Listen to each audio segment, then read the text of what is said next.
and Lucia, and we're going to make Salmorejo, a very special dish that has been made in this area for hundreds and hundreds of years. It's a popular dish because it's great in the summer, cool, makes use of your bread that you've had hanging around, and yeah, it's just terrific. Okay, so I want to introduce first Chef Danny. Chef Danny is the expert who's going to make this and show you how to do it. So easy, and it'll be perfect.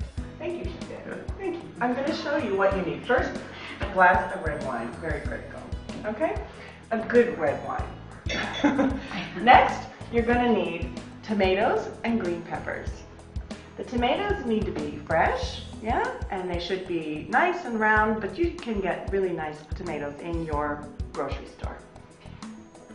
You need green peppers. The ones we show here are from this area, but you can also get green peppers that are fine in the grocery store that are more round. The bell peppers are a fine substitute. And what you need is 1 pepper for every 4 tomatoes, right? Okay. The other thing you're going to need is a good blender. I think most of you have this. You need a clove of garlic. Thank you. Chef Dan has corrected me already. Salt.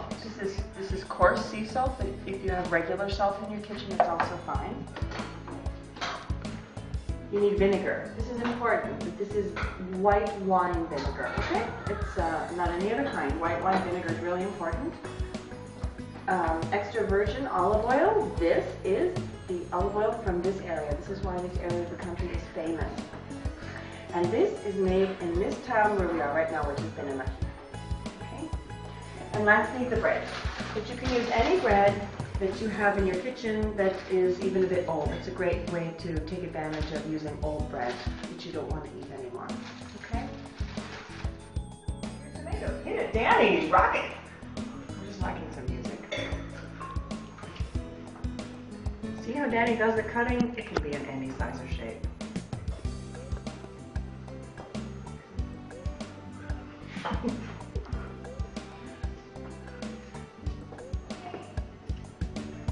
¿Cuántos tomates pones por cada?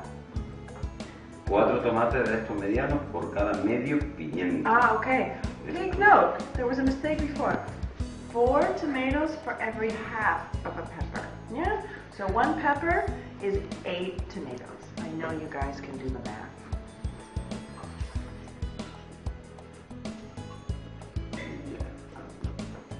See, he just cuts them up and puts them right in the blender. Una pausa. So Chef Danny has told me that depending on the maturity of your tomatoes, your pepper can make it more spicy or not. So you have to decide. If you like it spicy, you put in more pepper. And if you don't like it so spicy, you don't have to put in so much. It can just be a little bit sharp. So for 8 tomatoes now, he's putting in almost a full pepper, but not the whole thing. The recipe that he's working on today should serve about 4 to 6 people. Not difficult, just put it in. Now the garlic, obviously, he peels the garlic.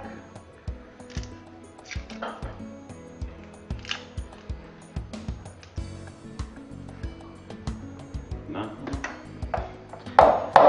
Chef Danny, how long have you been doing this? ¿Cuánto tiempo estás haciendo Salmorejo? ¿Cuántos años llevas? Mucho tiempo. Pero mucho son. Siempre, lo enseñé de chiquitillo. Ah, you started making it when you Yeah. were a child. Salt. Okay, salt. This is important. Watch how much. He just throws in some salt. I would say that that's about 2 tablespoons of salt. Okay? But you have to decide if you like the taste or not. Now, Vinagre. vinegar. Importante. Very important. How much, Chef Danny? ¿Cuánto? 1. Ya. Okay. ¿Estamos bien? Yeah. I'm going to take a guess that he put in there about 3 tablespoons of vinegar. Okay? Not too much. Oil. Aceite, a gusto. However much you like. Quite a bit there. I'm going to say that that is between 1/3 and 1/2 cup, depending on how you like it. Después admiten más.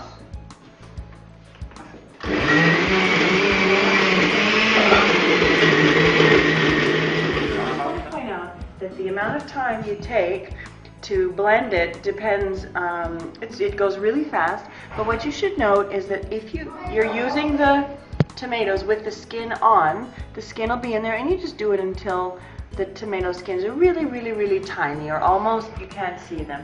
The other thing to keep in mind is that if for whatever reason you want to peel your tomatoes, you can do that, but then you need to add a little bit more vinegar, because the vinegar, there's also acid in the skin of the tomato, and so if you take them off, you'll need a little bit more vinegar. But normally using them straight, raw tomatoes is the best. Okay, now we've got it all blended, and we're going to add the bread.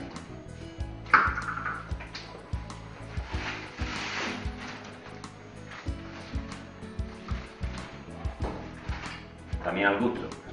You put in as much as you want. The bread is what adds consistency and makes it thick. Depende de la madurez de los tomates, hará falta echar más pan o menos pan para espesar.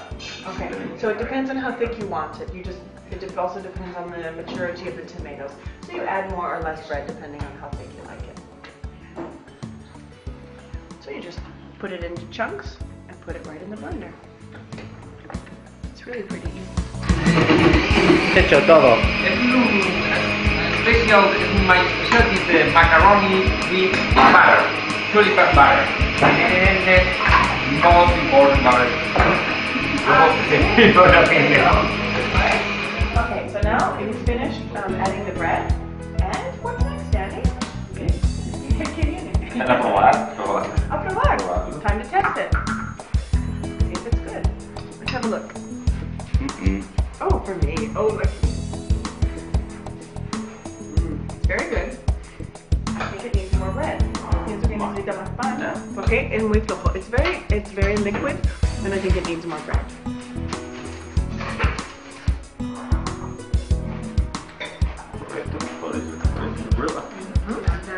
But it's delicious.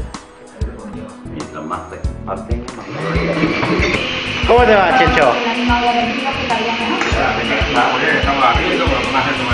¿Cómo te va, Checho? Vamos tirando, está un poco solo, para mi gusto. Y ahora vamos a cambiarlo, o son los gran fettuccini a corte. We are filming a video. We're actually making a cooking video. Es que mañana vamos al campo, ya me lo llevaré yo al campo a comer, sacamos los macarrones debajo de la encina. Okay, now it's basically done. We've made it to the thickness that we like it. And we're going to take it and pour it into the bowl. You can see the really nice color on the tomatoes.